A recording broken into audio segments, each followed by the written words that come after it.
we're live. It is Wednesday, December 9th, 2020, 5:02 p.m. It's one of those days where the tech is not running perfect. And so our guest is here, but we can't seem to get her on screen. And so Kate is going to do the monologue on her very cool new device, and she's going to tell you all about it. Sorry. While I work on getting Alex Finley on the screen. And of course, anything she says is kosher as long as it ends with the magic words. Which I do know the beginning magic words. Yeah, so I don't know who wants to hear about this, but every once in a while, I am not a beta person for testing new tech. In fact, I am the opposite of. I always wait until it's been out for a while. And so I finally waited, and I've had my eye on this device for a while. It's called the Remarkable. It's like paper. That's basically what it's kind of billed as, and it's great. And you get to have different kind of sketch tools on it, but it also translates any handwriting that you do to text and then seamlessly interfaces it, it refreshes every 15 seconds with your computer and your phone. So if you have a to-do list and you're on your Remarkable and you cross something off, it crosses it off on your computer or your phone. So everything is seamless. I'm just finding it to be a really fun way to integrate drawings and other things that are difficult to do in a traditional text format to things. And also just a really fun way to kind of finally take my penchant for having a million different notebooks and scribbling in them and taking notes and consolidating all of my notes and putting them in one place so that I can have them digitized on my computer and in typing. And so it is truly remarkable. I will show the drawing that I made yesterday with the different types of markers. These are, I hope you can kind of tell that those are oysters. But it brings back this reminder, Kate, that you can draw. But not that well. I mean, they're very sketchy. But yeah. I mean, if you gave me 100 years, I couldn't draw one of those. How is it going with Alex? Alex seems to be gone altogether now. I think she may be having internet connectivity issues. I'm honestly not sure, but just keep talking and I will keep working on bringing in Alex. This is the most completely self-absorbed I think I've been on this show, or I hope so anyways. But these are all my notes that I scribbled at a NatSec meeting, and they all digitized to typed text and are on my phone now. It's just, I think it's kind of, for me, who's kind of a scattered person, I've been looking for this type of way to integrate, I would say, the regimen of my science self with my creative self. And so it's really a wonderful kind of way to do this. And so I'd recommend it. It's a little expensive. This is the turkey soup drawing that Drew mentioned, asked if I'd done. So the other thing that's super cool about this is I did this drawing originally in pencil on a pad and then was how do I get this off the pad and onto the computer? And so I just recreated it on the Remarkable, and I didn't space it well. And if you had done this in pencil, I'd just be screwed on a piece of paper, but I could just circle the entire bowl of Italian soup and move it up 2 inches so that it fit where it had to fit. And I didn't have to erase anything and redraw it. I don't know, little things like that. It just makes it so easy. And it's very fun. And I don't know, that's my new toy. I don't get a lot of new electronic toys, believe it or not, despite my background. So that's kind of where I'm having where I'm spending my time in Techland and my money in Techland lately. Anyways, there's a waiting list, but I swear to God, when I went on it in I think March, yay! Oh my gosh. We have her. Talking. Can we hear her? I'm here. I was running ads for Remarkable, which is now sponsoring us. Yeah. In Lieu of Fun is brought to you by Remarkable. Kate, We need the magic words. But we don't have fun anymore. But in lieu of fun, we have Alex Finley here. Thank you so much for joining us. Sorry for the tech problems. It is great to have you. Everyone is very excited. I can't wait to hear about this camel photo. And that's all I got. Let's start with the camel photo. You are the first person. This is 258 episodes of In Lieu of Fun. And this is the first one where when we've asked the author for a picture of themselves, they sent a picture of a camel. So let's start with an explanation of that. There isn't really one. It's a picture of me from when I was in West Africa, and I just thought that was a more fun author picture than a kind of a photo. My first book was about West Africa, so I thought, well, that's a fun photo to use, and you don't see it so often, so I went with it. And also, camels are better looking than me. They have wonderful smiles, and so I was like, oh, that's nice.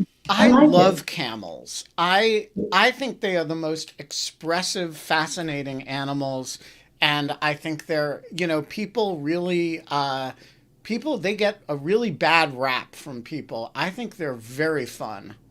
I just want to go on record, though, saying that I think that Alex is decidedly more attractive than a camel. So I was not making a comparative statement. I generally have a rule that when people make self-deprecating comments, I don't argue. I don't endorse or argue with the self-deprecation. All right, let's talk you and your career, because this is a rather odd, I think, of all the people we've ever had on the show, and we've had a lot. We've had CIA officers, and we've had people who write comic stuff.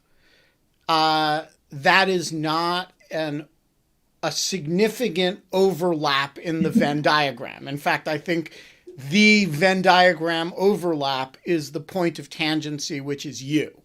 So how do you, what's your story? How do you go from being a CIA officer to being a satirist and a sort of writer of fun? What's the Alex Finley story here? What's the narrative? What's the legend? I had actually been a journalist before I joined the agency. So I had been a writer for a long time before. And then but my interest was always national security and international relations. And so I joined the agency for a number of years. But my time, I joined the agency at a very strange time. I joined in 2003. So that is a strange time to join. Yeah, so it was just after 9/11, and it was just before the invasion of Iraq. And so things were really kind of screwed up inside. And so I witnessed it. And one thing that writers do is observe, right? They observe and they find sort of what's absurd and strange in what they're observing. And I had a teeny tiny, minuscule little role in the war on terror, but I got to see it from behind the scenes. And I said, okay, there's some pretty interesting, absurd stuff that's going on here. And in some ways it's very funny. And I like the idea of embracing the absurdity. And so after a number of years at the agency, I was not like John Cipher or Mark Polymeropoulos. They're much higher level than me. I was one of the little minions down below, but it was a really interesting seat to have at an interesting point in time. And so when I left, I took my little collection of anecdotes and all my little silly thoughts and absurdities that I had observed, and I said, all right, let's put it together in a book. So how long were you there, and what can you tell us about what you did? I was there for 6 years. Notice how I framed that question. Yeah, no, it was well done. I'm clearly not the first one that you've interviewed. I was there for 6 years. And I was in the Directorate of Operations. So that means I was on the operational side. Unlike some of the others that you've interviewed, though, I was not a case officer. So I was not out on the streets handling and running sources and recruiting assets. I was what's called a collection management officer. So when case officers would collect the information, that raw intel comes in, and I handled it. And so I would help validate the information that was coming in. I would work with the analysts to determine where our gaps in intelligence still were, what requirements still needed to be filled. And then you turn back to the case officer and you say, okay, what sources do we have, or what kind of person do we need to recruit to be able to answer these requirements? So I worked a little bit with both sides, but I was housed within the DO. And during that time, I was based in West Africa and in Europe and in DC for a little bit. So, all right, I'm trying to think, like, all right, so you leave in 2009, and you're like, I've got a great idea. I'm gonna write a send-up of all these people. This is what you get for putting a journalist into the CIA. So, like, I just want to understand the thought process here. Did you leave intending to write satire about the agency, or was that something that came later? How'd you go? Were you there, like collecting mean shit on like you're totally going in the book kind of thing? Like, what's the thought? Like, how did you go from being like somebody who processes information coming into the CIA to being like, I've totally got your ass now?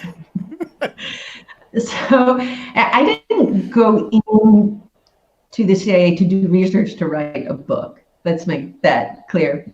But once I was in and I started seeing sort of the strange things that were going on around me, and like I said, at a really interesting period of history, I mean, it's always sort of been my thing to keep a journal and to keep track of sort of absurd things. I couldn't keep a journal at the time.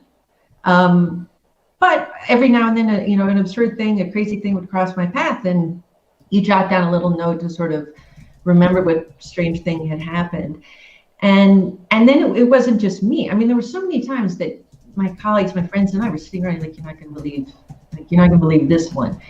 And it builds up over time, and you sort of build a little, repertoire of these anecdotes. And then my friends heard, oh, she wants to write something. So people would come and sort of share, oh, you're not going to believe this one. And these, everybody has another strange story to tell.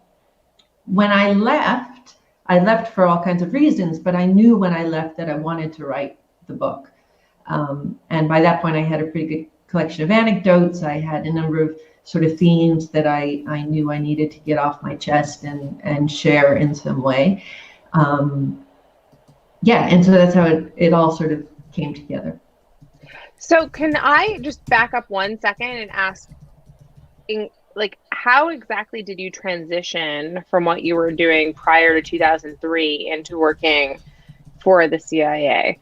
I ask this because I asked this to Mark and I think I asked this to John, Cipher. I'm just super curious about what the background of someone is that gets recruited in a kind of an open way towards being in the agency. And how it happened. Maybe it was just by accident. What were you covering and working on? If you can tell me. I'm also terrified of asking questions that are super invasive and it's from a security standpoint. I'll answer, but then everybody has to look at the black light on the pen. No, I was in DC as a journalist. I covered Congress, and after I left that, I was covering sort of national security issues. So I was working at the time. This was before blogs. I was working for a newsletter covering nuclear issues. Nuclear proliferation and those types of things. So my background was definitely already in national security and international relations. I also had a journalism degree, so I sort of knew I always wanted to put these two things together. The opportunity to go into the agency came just by luck. Somebody I knew worked there, and he recruited me. He asked me to come and come work with him. And so he arranged for me to have all the interviews and to get brought in. That was it. It wasn't. And what were your thoughts about that? Did you I don't know how old you were, but were you kind of oh, okay, this is going to be good for my career in journalism? You're okay, this is going to just give up my career in journalism forever. Were you kind of either way, I'll end up with a great book or a career at the CIA? I actually very happily left journalism. This was the late 90s, And Washington, D.C. journalism was a strange time. We had the Clinton impeachment. And I remember I had just been promoted to be like officially a reporter. I was no longer like the editorial intern. I was now a reporter. And I got to go to the State of the Union. And the editor told me to ask all of the senators as they came out to ask about Clinton and Monica Lewinsky. And I just remember thinking, that's really not what I want to be talking about. Like, there's so many other interesting and more important things that we need to be talking about here. But that was Washington media circles. That's what was happening. And it was the time of it's funny that you say that, because I think you and I are probably we're sort of like around the same cohort. And I had just gone to the Washington Post to write editorials, and I was like 27, 28 or something. And I was really excited to do all this high-minded stuff. And then a month after I got there, I was going to be the legal affairs editorial writer for the Washington Post. And a month after I got there, the Monica Lewinsky story breaks. And I wrote about nothing except oral sex for the next 2 years. And that seemed like the perfect thing to me. Like, I was not, you were like, this is so beneath me. I'm going to go work for the CIA. I was like a pig in shit, like the idea that, we could be talking about grand jury material, was there a leak of grand jury information, and Norma Holloway Johnson is going to have a hearing about it, and it's all about sex. This was perfect. Do I tell my story of what I was doing at this point, or like you were like in fifth grade, right? Yeah. I was like in sixth grade, and I remember coming home and being like, "Mom, what's a blowjob?" And she was like, "Oh God." I think that for like a generation of children, I think that is how they learned that was their foray into everything about that. But anyways, we digress. Meanwhile, you were saying. No, but I found myself sort of part of this. I mean, this is the other thing I think people don't always realize. Like, it really is like a dog pack, right? The DC media group. And I found myself like with this pack of people, like running down the steps of Congress, chasing after Newt Gingrich, all of us to get the same quote, and in a way it was theater. And I totally get being disgusted at, what they used to call Monica Beach, which was the array of lawn chairs outside the Barrett Prettyman courthouse, with all these reporters and cameramen on the beach chairs outside the court. But I'm not seeing the connective tissue between that and CIA operations. You're like, oh, this is meaningless. We're all chasing the same thing. Think I'll join the Directorate of Operations. Like, it wasn't help me with that one. My background was very much in national security. So I had ended up covering Capitol Hill because the opportunity came up. I was a young reporter, that when they offer you a job, you say yes, and I went. But my interest was very much in national security and international affairs. And so I had wanted to be an international correspondent, or, I don't know. But at the same time, national security was also very much of interest. And so when this friend came to me and said, hey, why don't you consider this as well? I said, well, yeah, think about it. And I had actually applied for an internship at the CIA when I was in college and got rejected. So when that's it. When somebody comes along and says, "Hey, give it a try," you say, "Oh, okay, I will." And I wasn't so in love with what I was doing that the new opportunity came, and I said yes, and that was it. So you leave the CIA in 2009, and since then you have done a combination of comic novel writing and intelligence writing. Talk about the balance of your work since leaving the CIA. I think it's unique. Like, I don't know of anybody else who's doing like there's a lot of ex-CIA people who write for the Cipher Brief and do intelligence writing, and there's the Christopher Buckley, Florence of Arabia kind of send-up style of writing about overseas adventure and spy jokes, spy novels kind of thing. I don't know that those worlds converge very much, except with you. Like, talk about it. I think it's a unique nexus, like you said. When people heard, even former colleagues heard, are you going to write a book about the CIA? People thought it was going to be I single-handedly stopped a terrorist attack, and I, pulled people out of burning buildings, and I, was face to face with the terrorists. And then I had to testify before Congress, and the agency hung me out to dry. Exactly, but I looked great in my tailored suit. But very few people do. Unless it's like all white and you're like AOC or something. Then or Pelosi looks great in that. Sorry, you don't have many good suits on Capitol Hill. This is absolutely true. But my story was very different. Like I said, I was very low level at the agency, but I recognized, I had a privileged, interesting seat at an interesting time, and so there's still an interesting story to tell there. But it was going to be a very different one.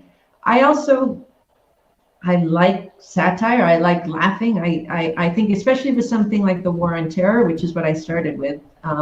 It's a barrel of laughs.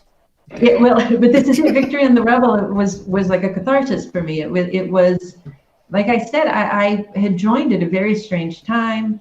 I had friends who really suffered in the War on Terror, and we all have to deal with it in our way. And I think finding what was absurd in it and finding ways to laugh about it was my own sort of therapy to sort of get through this whiplash that I had experienced. And so, it's not typical, but that's it. I was looking for my own way to sort of work through my own, experiences, I guess. So I'm very curious as to how did you find it coming into I guess people come in from all different walks of life at all different stages of their career into the agency. How did you find it when you went in? And was there did you have any freedom to decide what you were going to kind of be working on or what you were interested in, or were you recruited kind of for a very specific purpose? Well, you're recruited into a cadre, right? So you're told if you're going to be a case officer, or if you're going to be an analyst or a CMO, which is what I was. But once you're in that, you sort of find how to work your network. Things are different now after the reorganization in the mission centers. My understanding is things work very differently now. But at the time that I was there, you networked. You sort of figured out what job you wanted, what you wanted to cover, where you wanted to be. And you found the right people to sort of talk to and convince them that they should tell HR to bring you in. The other reality with the group that I came in with, everybody was going to the counterterrorism center. I mean, everybody was doing CT, at least for a certain amount of time. Actually, I'm just remembering that scene in The Wire where Jimmy McNulty's talking to his FBI contact, trying to get something for the drug the drug war in Baltimore, and he's like, hey, can we get this thing? Why aren't you guys interested in any of these drug cases we want to give you, these huge drug cases? He's like, everything's CT, brother, everything's CT. And I was like, what's CT? And then he says counterterrorism, and then he's like, it's just if they're not Muslim and they're not whatever, we don't care, and I was just like, oh great. That's it's obviously a fictional depiction, but it also then matched what a lot of people told me was actually happening, and we know it was happening, and kind of and these agencies and everything else. So I have a big meta question, which is, what's funny about the CIA? That's a great question. You know, I've been in that building a bunch of times, and like, there's a shitload that's weird about it. Like, really weird. And I could make a list of weird things. But none of them strikes me as all that funny. And so I'm trying to think about it from the point of view of a humorist. And I'm trying to figure out, like, where's the, where's the part... So I totally can see humor about intelligence. But where you map it onto the verisimilitude of this building where, people are pretty earnest and they're like weirdly earnest, and they're also like actually really mission driven, and they're there's some probably long-term trauma, and by the way, the dominant culture of the place is analytic, not operational. And I actually, it's almost as hard for me to imagine walking in and saying, I know how to make this funny, as it is like to imagine making the Department of Agriculture funny. Really? Because I kind of think it would be easier. Maybe it's probably a lot funny at the Department of Agriculture too, actually. Lot of funny vegetable jokes, mostly around them resembling genitalia, or something like that. I don't know. So what are the features of the agency that make it ripe for comedy? By the way, totally different from NSA. I think NSA is hilarious. I picture NSA just a group, I think we have much more nuanced ideas. No, so NSA is so fucking weird because you have these two cultures that are like this really straight-laced military culture. 60% of the employees are in uniform, right? Of NSA and Cyber Command together, and then the dominant civilian population is weird purple-haired people and mathematicians and these crazy linguists. And it's just like these weird cultures mapped on top of each other, the sort of hacker culture combined with the military culture. And I can totally see lots of comedy with that. But CIA is it's like a university with guns. See, I think that's actually one of the things that I think people get wrong about CIA. You always see CIA officers on TV or in the movies running around with guns. Unless you're in a war zone, you're not running around with a gun. I mean, now a whole generation of officers have gotten that kind of training because they were all being sent up to the war zones. But if you're in a European capital and you need a gun, then something's gone wrong somewhere along the way. But okay, so where's the comedy? Well, that for one. I mean, it's pretty funny. That's funny that you say that. When you say that there's actually an analytical bent, you think that you think the heavy force at CIA is the analytical part. That may be the case at headquarters. I spent most of my time out, right? So I was out in stations. And so the first thing that I would say actually is that you have these tribes. You have very set tribes. Now, again, I think again that this has changed because Brennan in his reorganization in 2015 brought about this concept that we're all intelligence officers. So whether you're an analyst or whether you're an operator, we're all intelligence officers. That was not the case when I was there. You had case officers and you had analysts, and they're very different cultures. So the clash of cultures right there already there was humor. But even just in smaller things, like after I left, I would sometimes meet up with colleagues for drinks, after work someplace. And they would be like, "So what happened in the world today?" And you're like, wait a minute. You're the one who's supposed to know what happened in the world today. But sometimes people just get so They didn't have their phones. But that's it. They don't have their phones. They're completely disconnected in some ways. So they know everything very deeply about the things that they're working on. But sometimes they miss the forest for the trees. And I thought that was funny. I thought also just little things. I'm sorry, hot dog vending machines, that's funny. There's a hot dog vending machine? Why didn't this come up during the Monica Lewinsky conversation? I don't understand. Unfortunately, it's been taken away, but that's funny. I mean, there's humor in that. The geese in the courtyard are Canadian, and there's always a sign when there are foreign visitors in the area, and I was always like, yeah, but there's Canadian geese all the time. Of course we have foreign visitors. They're Canadian geese all the time. The foreign visitor sign was not. It was for if French liaison was visiting or, whatever. But it's a very funny sort of juxtaposition. That's cute.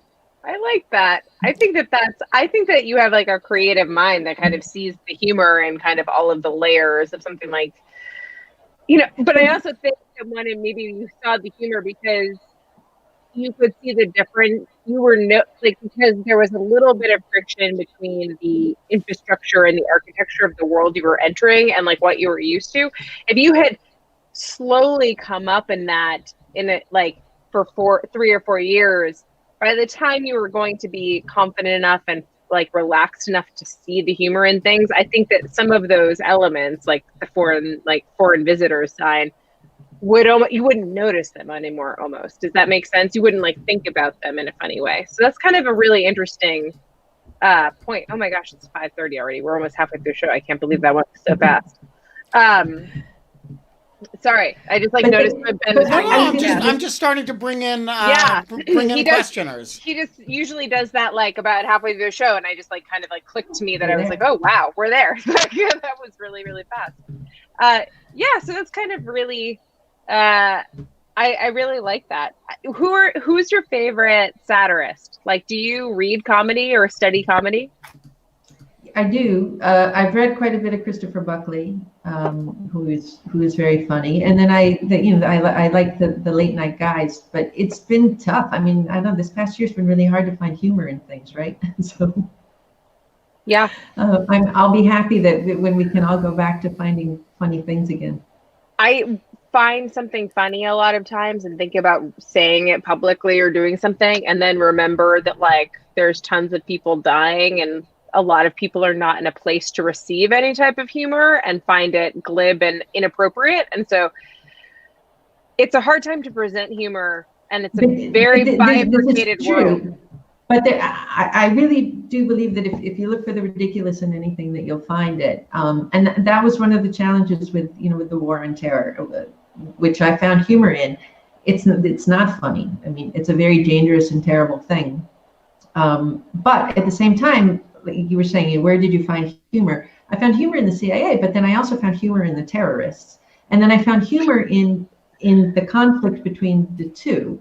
I mean, the whole concept behind Victor and the Rubble was the bureaucracy of the CIA that was totally stifling how operations could go. And this bureaucracy stumbling over itself, trying to recreate its Cold War self into this new terrorist fighting machine. And at the same time, the terrorists, who at the time we thought of as, hanging out in caves, were somehow beating, the world's only superpower. And so it's actually, at its roots, it's a funny concept, right? And this conflict is actually kind of funny. And so I took the bureaucracy of the CIA and I put it on the terrorists. I said, okay, well, what happens if the terrorists have to fill out all the forms and write the cables and do all the same types of things that we're doing over here, in order to make fun of ourselves and then to create the conflict between all of us. And so it was a lot of the humor that I was finding was in the catch-22s of our own bureaucracy and how we were running it. And then every now and then I found a way to sort of just take a jab at the terrorists, because they're terrorists. It's okay to laugh at them. Well, Catch-22 was the book that coined the phrase in finding humor in the darkest of kind of situations. So it's a perfect reference. Yeah, I think that is exactly right. Ben, do you there we go. Richard, The floor is yours. Hello. Thanks for being here.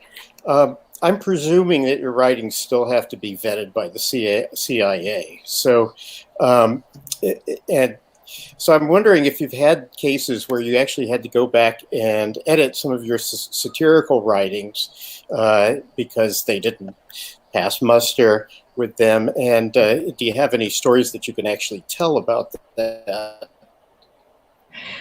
I do have to still put things through the Publications Review Board. I signed away. What do you have to put through if you write something that is entirely fictional? Mm-hmm. What governs whether it has to go through PRB or not? If it has presumably, anything, if you set it in the 15th century, you know, and all the characters had horns and fangs, right? There's some level of fantasy that you could achieve that wouldn't have to go through PRB, right? maybe. If you write anything about intelligence, anything about any topic that I worked on while I was working there, then I have to do it. If I write about bunnies, you know, hopping through a field, no. What But if those bunnies are collecting intelligence, then I do. Yeah, Who so what isn't? Sorry, was that going to be your question, Ben? Yeah, Sorry. no. I mean, like, is there some, you know, like, could you get in touch with your sort of inner Russian 19th century novelist and write something that's really about the agency, but makes no reference to anything contemporary, and thereby you could have an argument that it is not covered by the PRB, and yet it is highly revealing? I suppose there's a way, but the other question then is, why would I want to? Just to see if you could get away with it. Yeah, maybe, but the other side of it is not so great, right? I don't want to get in trouble. None of us do, and they actually, to be fair, I have colleagues I know, former colleagues, who actually had to sue to get their books through and all of this. I have been very lucky with the PRB, probably because most of what I write is fiction. So that when I write things, generally they come back pretty quickly. Although once one of my manuscripts got caught up with them during a government shutdown, so I was without it for a very long time while the editor was waiting for it. But generally they went through quickly. They were very fair. To go to the question, occasionally I've had a few things when I do like nonfiction articles, like I've written with John and Asher and Kappa, for example, and some others. Generally, we know where the lines are, and so it works out just fine. Very occasionally, I've had something where I've mentioned a location that maybe is discussed very openly in the news, so I think that it's fine, but you know, the agency maybe hasn't actually officially recognized that, and therefore they send it back with the black highlighter. And so you just change. Those are things that you can write around. I know, like I said, I know other people who've had much more difficulties, but I think with fiction, it's pretty easy to do. You probably could write, you know, the 19th century Russian novel, but again, and you could even call it "Telling All While Admitting Nothing." There you go. That's a good title. It is a good title. Ooh. Christopher Argyris, the floor is yours. Hi, Alex. I'm so glad you could come on the show and play a little part in that. Thank you. So my question has to do sort of updating your article from 2017.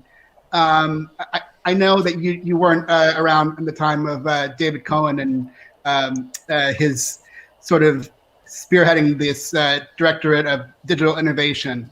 But I sort of wanted to ask, in the combination of, you know, like you said, in the coming off the War of Terror, the counterterrorism focus, plus the digital innovation, sort of sophisticated ways in which our hard targets can surveil us our every move on the street and online. How do you see sort of the sort of old art of collection? How is it affected by even like COVID and lockdown and all these kind of things?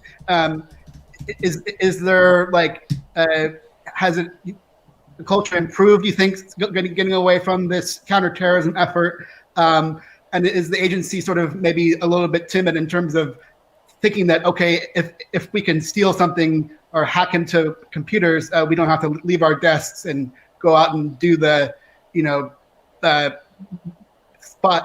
meeting with the agents and the collectors and that kind of stuff, and sort of be behind in the embassy or the headquarters and doing the job without sort of pounding the streets? Yeah, it's a good question, and I think a lot of the people sort of running the intelligence community now are asking the same question. We're definitely, I would say, in a transformational period. Like you said, there's just so much information out there. So one of the problems I think we have, the analysts have, is there's just so much, and that's hard to process. The other thing is, a lot of people think, well, everything can be answered with data. We can hack it. We can get it through signals intelligence, SIGINT.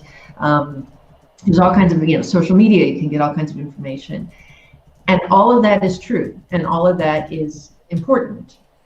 I am still a very firm believer, however, in human intelligence. And I still think a human case officer out on the street, having a clandestine meeting with an asset, can provide that little sliver of information that makes a really big difference.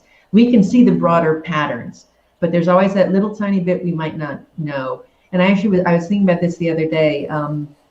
If we look at Trump and Russia, we have this huge body of work that tells us what the pattern is. We even know that Putin and Trump met privately. Well, most of us have some idea of what probably transpired in that meeting. But if you don't have a human asset who was a witness to it, you're never going to be able to say for sure. And so for me, if I were in charge of the world, I would absolutely keep the Directorate of Operations. I would make it smaller. I would have fewer case officers. They would have not nearly the same pressure that they have on them now to sort of compete with these metrics, to have lots and lots of reports and everything coming in. They would be free to go and get just this hardest to get tranche of information, which may mean you're working an asset for years before you actually get an intelligence report out of them. And that has to be valued and okay. I don't think that's actually going to happen. I think a lot of the attention is going to go to data, and you can find out a lot with data. I agree, but I don't think it tells us everything.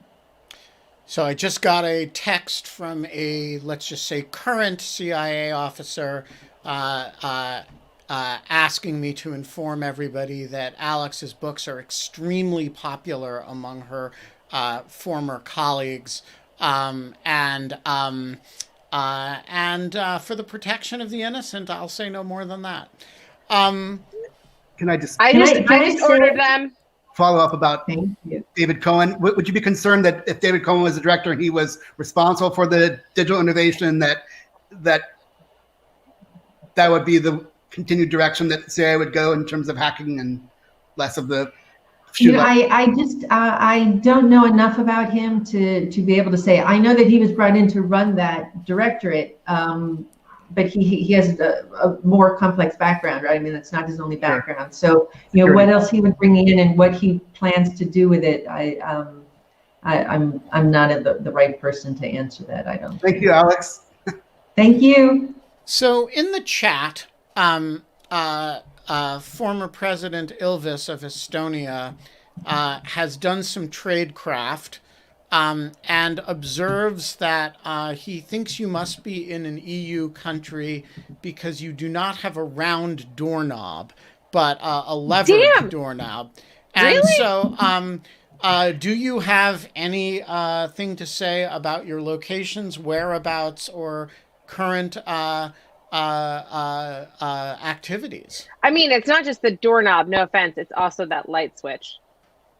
Yeah, we've got some light switch action going on here. So Also, I considered doing the like hostage video where I had zero background because exactly for that reason, because even though I left the CIA years ago, there's always still the question, who's going to learn what from what's around me?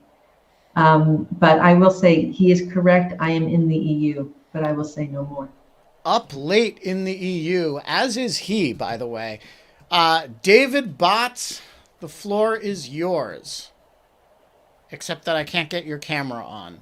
No. No. I've got. You start talking, and I'll keep working on it. Look, I got Alex on screen. I just couldn't be long enough. Thanks, Alex, for visiting us today. In your opinion, to what degree have activities related to recruiting new sources been complicated by the current administration?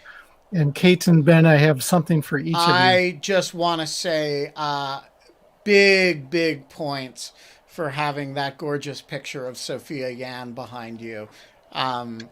Big day for Sophia. What's my Easter egg?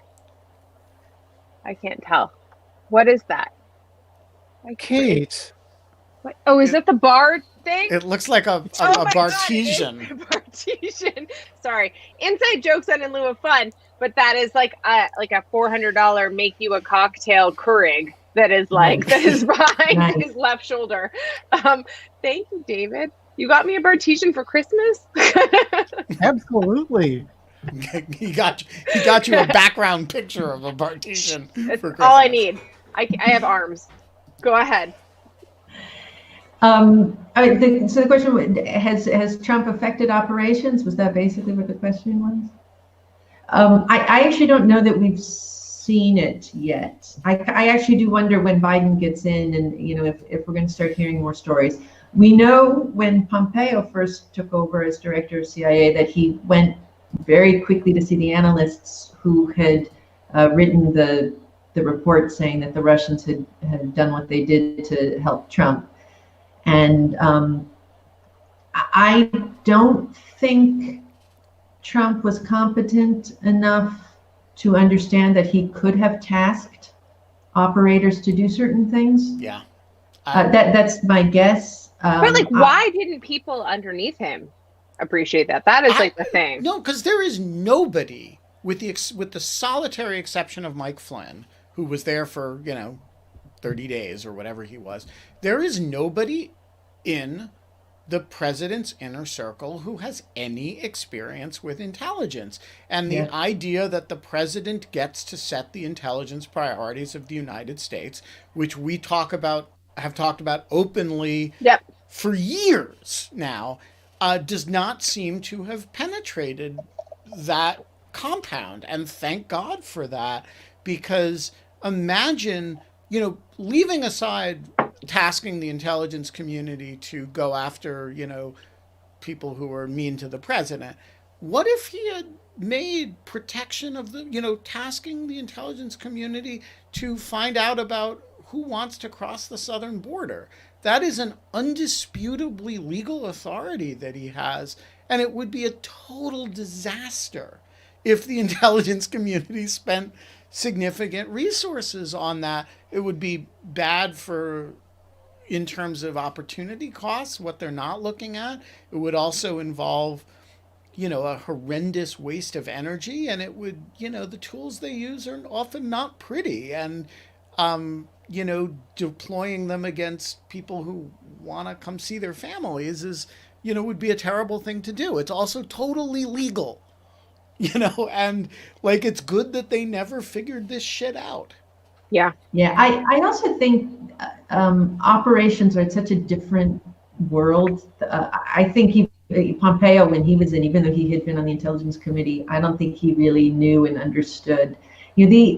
people in Washington on the Hill, at the NSC, they're consumers of intelligence, so they know and understand what it is to have a finished intelligence product.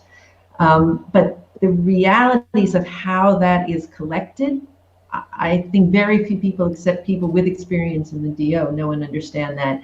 And so to manipulate it is actually a difficult thing, because you have no clue what it is that you need to manipulate, which is why the same having Grinnell or having Radcliffe, they could do a certain amount of manipulation with the products that were coming out and with how the narrative was playing in Washington. But in terms of actually getting a tasking down to a case officer on the ground somewhere, I think would have been pretty hard. Although I think Radcliffe in particular, Grinnell was such a buffoon that I think he had competence issues.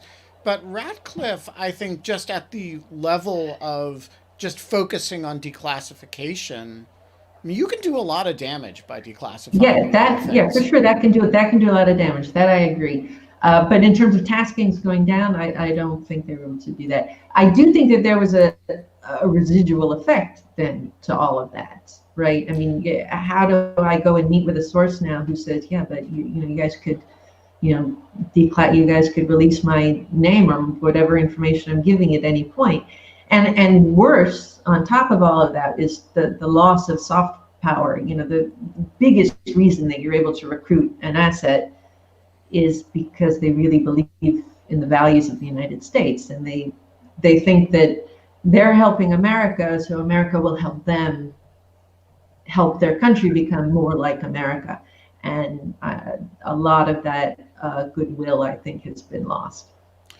Is it goodwill, or is it like popular cultural conception? And not just cultural, but I mean, it wasn't like there was a downtick in people wanting to come to the United States to drive Ubers and, try to send money back to their families if they could, or do whatever it was that they would be willing to do to come to the US because of they're coming from X crisis or X regime.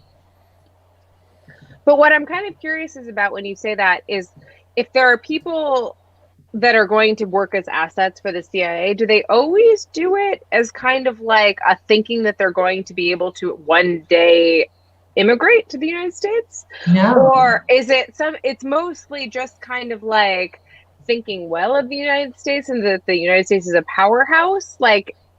What is it? No, I think one of the biggest motivators is because they think it will help their own country.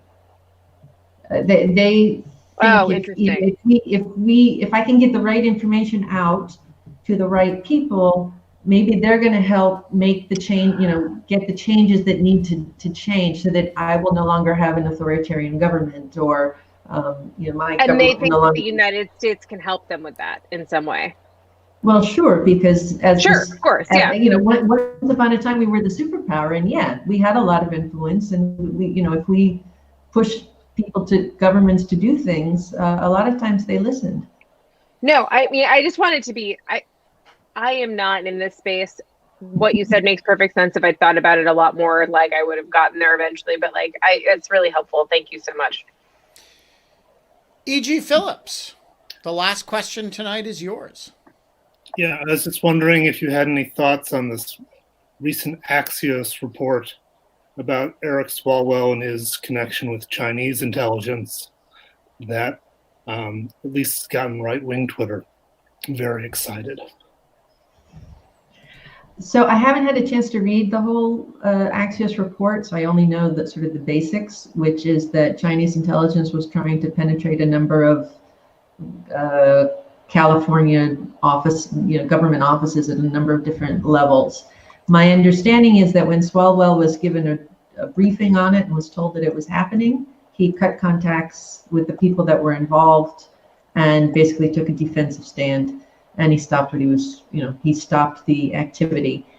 And I know that this has right-wing Twitter all up in arms, and they're trying to paint this as an equivalent. But I would argue Swalwell's response was completely different than the response that we saw from Trump and his people. Most recently, when Trump was told that Giuliani was briefed. Trump was briefed that Giuliani was receiving disinformation from a Russian intelligence asset, and Trump's, well, that's just Rudy. It's also completely different for another reason too, which is the analogous situation to Michael Flynn, whom they didn't give a defensive briefing to, would be if Eric Swalwell had gone to Beijing, sat at a table for Chinese television, a gala for Chinese television with Xi Jinping, literally with Xi Jinping, taken $40,000 for making that trip, and was representing and was going around the country making speeches about how U.S. policy should be much more favorable to China. Now, I submit if that were the landscape, there may have been some thought at FBI about whether or not to give Swalwell a defensive briefing. And by the way, I would defend that. I think that's a reasonable precaution under the circumstances. Giving people are touched by foreign intelligence operations all the time.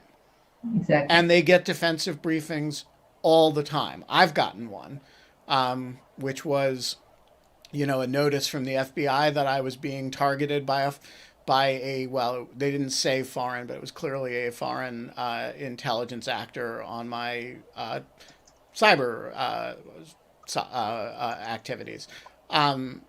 That kind of briefing that you are knowingly or you are unknowingly interacting willingly or unwillingly with somebody who they have a foreign intelligence interest is a completely routine thing.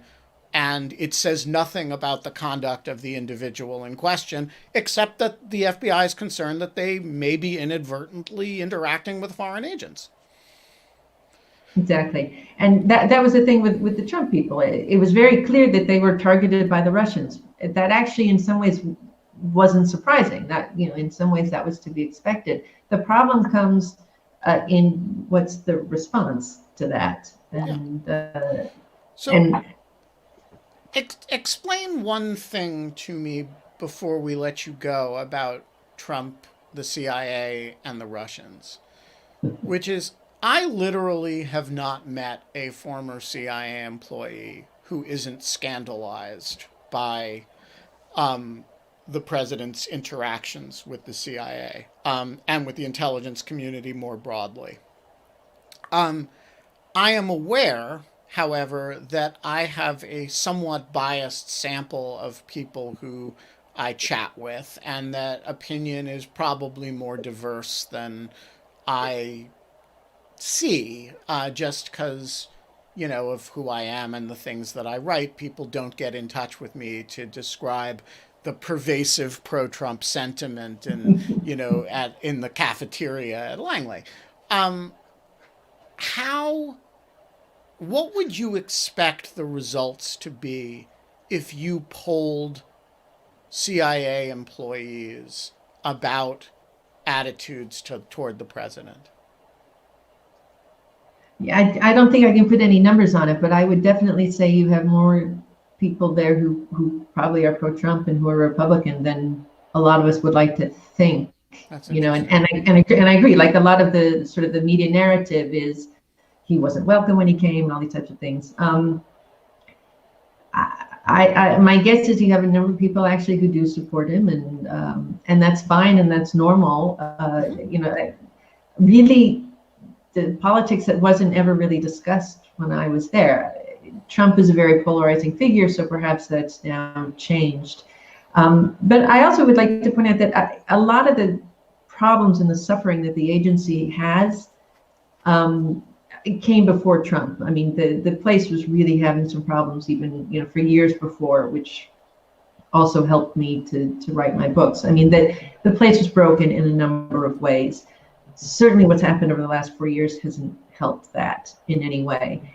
But I really think generally you have a group of people who are so much more focused on, they do very risky things, and and the analysts who maybe aren't at risk because they're at a desk, but they're extremely focused on a lot of information, very deep, deep in it. And I just think people are so caught up in sort of their everyday doing what they do that in a lot of ways the politics, just brushed over them, except for the few people who, were liaising with the National Security Council or who are up in the director's office on the 7th floor, the people who do have to deal much more on sort of the Washington, D.C. policy level. But for the rest of the people who are sort of just doing the day-to-day operations, I'm not sure that the politics affected them as much. Yeah. Thank you so much for joining us. This has been great fun. Thank you for having me. Kate, who's our guest tomorrow? We have no idea, right? No, I don't think we have a guest for tomorrow. And we might have to cancel for Friday. Things are difficult right now. Hard times, these holidays. But we will be back. Wait, I don't even know how you do this. 22 hours and 58 minutes from now? Yeah. Nice. But until then, in lieu of fun, we have... No! Wait, what is it? What is it? What is it? We've only done this 257 times, Kate. I know. We don't have fun anymore. Oh, yeah. We don't have fun anymore. But in lieu of fun, we have satirical novels about the CIA that are right over Alex's right shoulder, which are really great for holiday gift giving. Indeed. So order them, and we will see you tomorrow. Thank you, Alex. Thanks, Alex. Thank you. It was great.